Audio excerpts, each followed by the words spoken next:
Assalamualaikum warahmatullahi wabarakatuh. Bella saya Ahmad Tanri Firdaus dengan NIM 1C020087 dari kelas R010 mata kuliah akuntansi syariah akan menyampaikan materi mengenai sejarah dan pemikiran akuntansi syariah. Pertama yaitu sejarah akuntansi, yaitu sejarah perkembangan akuntansi dunia. Pertama itu pada zaman Mesir kuno. Kegiatan akuntansi sudah dilakukan oleh manusia pada era Mesir kuno. Pada saat itu orang-orang di Mesir menggunakan metode pencatatan untuk kepentingan perdagangan keluar daerah. Pencatatan dilakukan dengan menggunakan lembaran daun. Selain bukti berupa catatan, terdapat juga gudang-gudang yang digunakan untuk penyimpanan barang seperti gandum, tekstil, emas, permata, hingga hewan ternak. Melalui barang-barang tersebut, transaksi ditemukan pada pencatatan atas barang tersebut. Kedua, zaman Babilonia. Bangsa Babilonia melakukan aktivitas pencatatan melalui lempengan tanah liat atau tablet. Di dalam kumpulan tablet tersebut berisi catatan mengenai informasi akuntansi mulai dari informasi jumlah uang, barang yang diterima, nama penerima dan pemberi barang, dan tanggal transaksi. Selanjutnya pada zaman Cina kuno, karakteristik utama akuntansi di Cina saat ini berasal dari pendirian Republik Rakyat Cina pada tahun 1949. Cina menerapkan suatu perekonomian terencana yang sangat terpusat yang mencerminkan prinsip-prinsip Marxisme dan pola-pola yang dianut Uni Soviet, di mana negara mengendalikan hak untuk menggunakan dan di seluruh alat produksi dan memperlakukan perencanaan dan kendali yang kaku atas perekonomian. Selanjutnya pada zaman Yunani kuno, sejarah akuntansi ditemukan dalam sebuah bukti berupa dokumen transaksi di mana Alexander Agung abad ke-4 sebelum Masehi.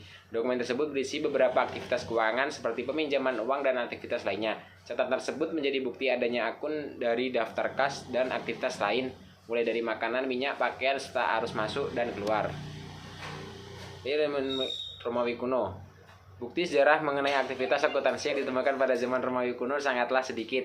Meskipun demikian, dari beberapa literatur yang ada menunjukkan bahwa masa itu orang-orang Romawi senang dalam membentuk organisasi maupun administrasi. Selanjutnya itu sejarah perkembangan akuntansi di Indonesia. Awal dari penerapan akuntansi modern di Indonesia dimulai ketika masa kolonial Belanda, tepatnya pada tahun 1842, ketika Gubernur Belanda dari Hindia Belanda mengeluarkan peraturan tentang penerimaan kas, piutang, anggaran untuk garnisun, dan pengiriman kapal di Batavia dicatat dengan menggunakan jurnal. Sejak saat itu, perusahaan Belanda di Indonesia catatan pembukuan menekankan pada mekanisme debit dan kredit berdasarkan praktik dagang untuk kepentingan perusahaan Belanda saja. Tetapi sejak Belanda menyerah pada Jepang tanggal 9 Maret 1992, pada akhirnya Jepang merubah segala bentuk sistem akuntansi Belanda.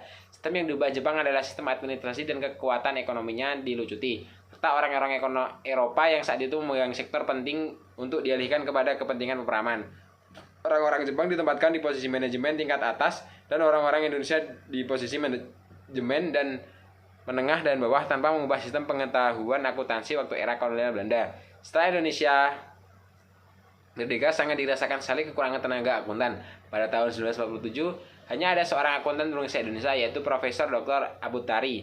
Dalam masa perang kemerdekaan, yaitu 1945 hingga 1950, kursus-kursus untuk mendidik tenaga di bidang akuntansi dilanjutkan.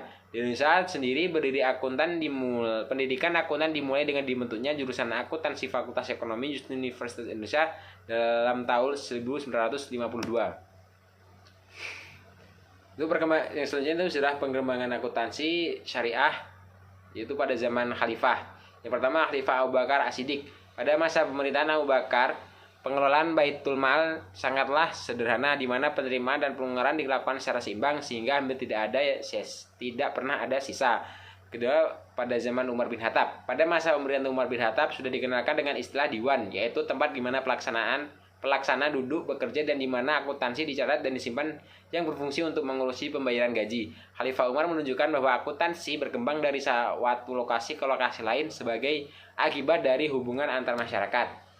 Sebenarnya Khalifah Utsman bin Affan. Ketika zaman Khalifah Utsman, terdapat istilah hitabat ar-rasul wa sir, yaitu memelihara pencatatan rahasia. Selanjutnya pada Khalifah Ali bin Abi Thalib. Pada masa pemerintahan sistem administrasi Baitul Mal difokuskan pada suatu pusat dan lokal yang berjalan baik. Surplus pada Baitul Mal dibagikan secara profesional sesuai ketentuan Rasulullah SAW. Adanya surplus ini menunjukkan bahwa proses pencatatan pelaporan berlangsung dengan baik. Khalifah Ali memiliki konsep tentang pemerintah, administrasi umum, dan masalah-masalah yang berkaitan dengannya secara jelas. Prosedur dan istilah yang digunakan dalam akuntansi. Pertama yaitu prosedur atau siklus akuntansi. Pertama itu menganalisis dan mengklasifikasi data seputar kegiatan ekonomi. Selanjutnya membuat jurnal transaksi, memasukkan jurnal transaksi ke buku besar, pembuatan neraca percobaan, penyusunan jurnal yang disesuaikan, pembuatan ulang neraca percobaan, penyusunan laporan keuangan, penutupan buku, penyusunan kembali pendudukan, dan pemantauan rekaman reversing entries. Istilah yang digunakan dalam akuntansi syariah yang pertama yaitu Al-Jaridah, merupakan buku untuk mencatat transaksi yang dalam bahasa Arab berarti koran atau jurnal. Selanjutnya daftar Al-Yaumiyah atau buku harian dalam bahasa Persia dikenal dengan nama Rusnamah. 3. Al-Rusnamaj atau buku harian yaitu melakukan pencatatan untuk pembayaran penerimaan setiap hari. Selanjutnya ada Al-Hatmah, merupakan laporan pendapatan pengeluaran per bulan. Selanjutnya ada Al-Hatmah Al-Jami'ah, merupakan laporan tahunan. Selanjutnya ada Al-Taridi, merupakan tambahan catatan untuk menunjukkan kategori keseluruhan. Selanjutnya ada Al-Arida, merupakan 3 kolom jurnal yang totalnya terdapat di kolom ketiga. Selanjutnya ada Al-Bara'ah, merupakan penerimaan pembayaran dari pembayaran pajak. Dan yang terakhir yaitu ada Al-Muwafaqah wal Jamaah, merupakan akuntansi yang komprehensif disajikan oleh Amil. Hubungan akuntansi modern dengan akuntansi syariah. Luca Paciolini selalu tertarik untuk belajar tentang hal tersebut serta belajar dari Alberti, seorang ahli matematika yang belajar dari pemikir Arab dan selalu menjadikan karya Pisah sebagai rujukan. Alasan teknis mendukung hal tersebut adalah Luca Paciolini mengatakan bahwa setiap transaksi harus dicatat 2 kali di sisi sebelah kredit dan sisi sebelah debit. Menurut Saputra Andik S. Dwi pada 2009. Dengan kata lain bahwa pencatatan harus diawali dengan menulis sebelah kredit dan di sebelah debit. Hal tersebut menunjukkan bahwa Paciolini menerjemahkan ini dari bahasa Arab yang memang menulis dari sebelah kanan. Demikianlah presentasi dari saya. Bila ada mohon maaf atas kesalahan yang saya sampaikan. Saya akhiri. Wassalamualaikum warahmatullahi wabarakatuh.